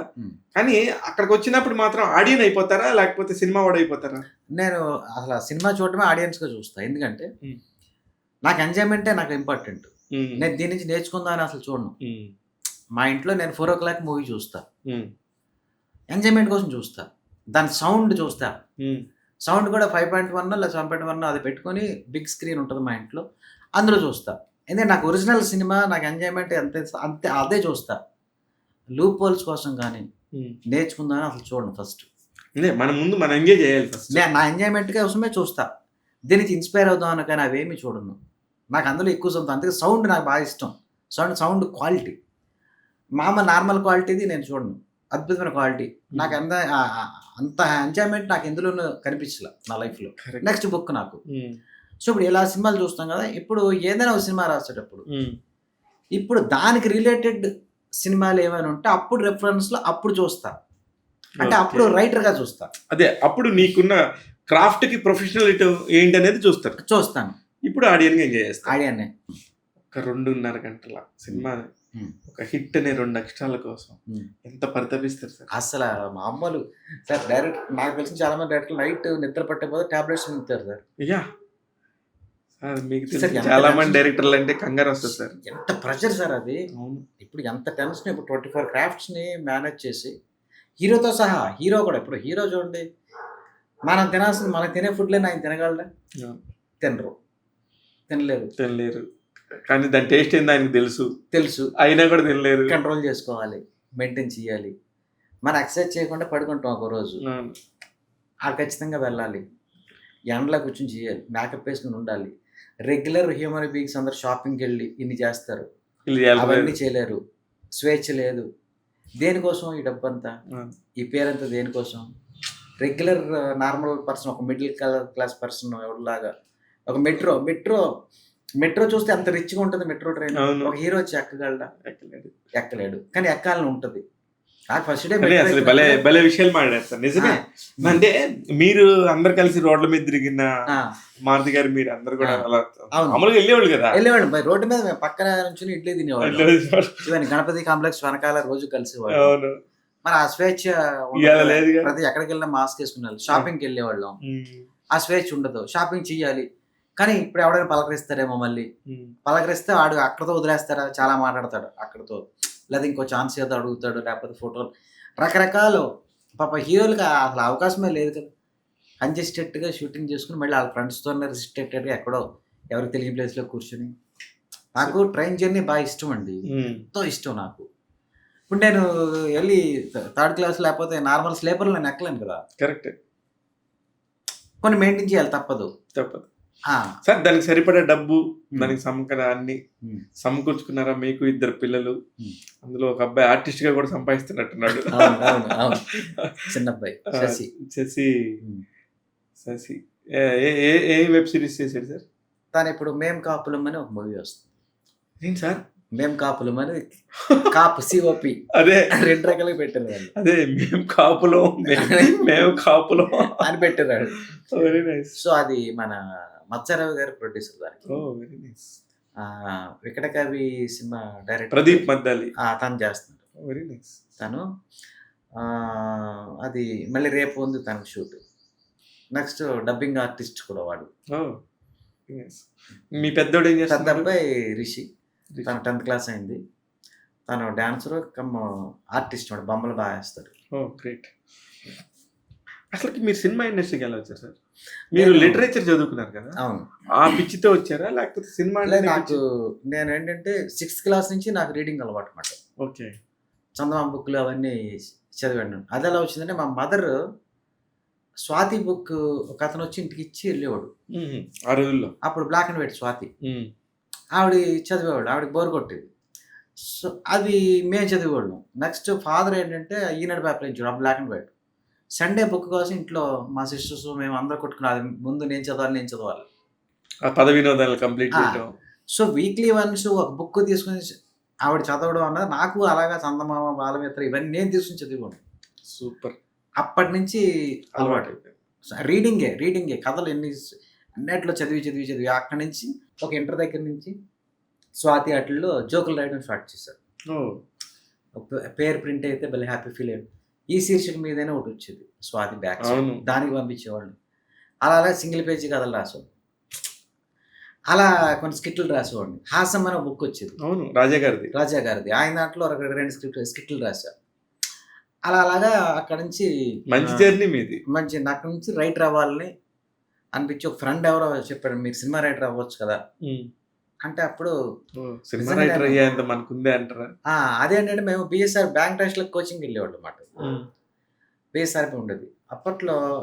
గోదావరి దగ్గర ట్రైన్ ఆగిపోయింది, మేము ఎక్కిన ట్రైన్లో వెళ్ళేవాళ్ళం రోజు. సో ట్రాక్ మీద కూర్చున్నాం గోదావరి దగ్గర. కూర్చుని షాకిర్ అని మా ఫ్రెండ్, అతను నేను మాట్లాడుకుంటే మీరు సినిమా రైటర్ అవ్వచ్చు కదా అన్నాడు. సినిమా రైటర్ అంటే అవును, మీరు ఈ జోక్లే ఫన్ అది బాగుంటుంది మీ బుక్స్లో వాటిల్లో. సరే అని చెప్పి ఆ నైట్ మా మదర్కి ఒక కథ చెప్పాను. చెప్తే అది భలే ఉంది అన్నారు, సినిమా కథలే ఉంది అన్నారు. ఇంకా అక్కడి నుంచి కోరిక పుట్టింది, ఇంకా వెళ్ళాలి ఇంకా హైదరాబాద్ అని చెప్పేసి. ఇంక ఇక్కడికి వచ్చి ఇక్కడ ఫ్రెండ్స్ వాళ్ళతో తిరుగుతూ కోటేడు తరణీరావు గారు ఉండేవాళ్ళు, రెడ్డి తరణీరావు. సో ఆయన కోనా గారి దగ్గర జాయిన్ చేశారు.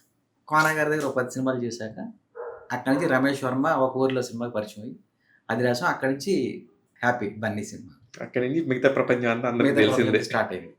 Very nice. చాలా ఇన్స్పైరింగ్ ఉంది. అయితే మీ ముందు కథలన్నీ, ఈ మీ ప్రీక్వెల్ అంతా కూడా తర్వాత మాట్లాడదాం.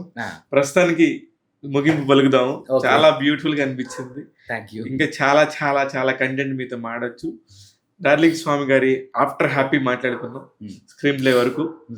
ఇప్పుడు నెక్స్ట్ వచ్చే ఎపిసోడ్ లో ముందు ఏం జరిగింది అనేది మాట్లాడదాం. Okay, all the very best sir. Thank you sir. Super. Thank you. చాలా చాలా మంచిగా అనిపించింది. మీ డార్లింగ్ రిలీజ్ హిట్ అయింది, మీ స్క్రీన్ ప్లే బుక్ హిట్ అయింది. మీ తర్వాత ఎపిసోడ్ లో దర్శకుడిగా మీరు ఎందుకు ఫెయిల్ అయ్యారు మాట్లాడదాం. తప్పేముంది సార్? మాట్లాడాలి.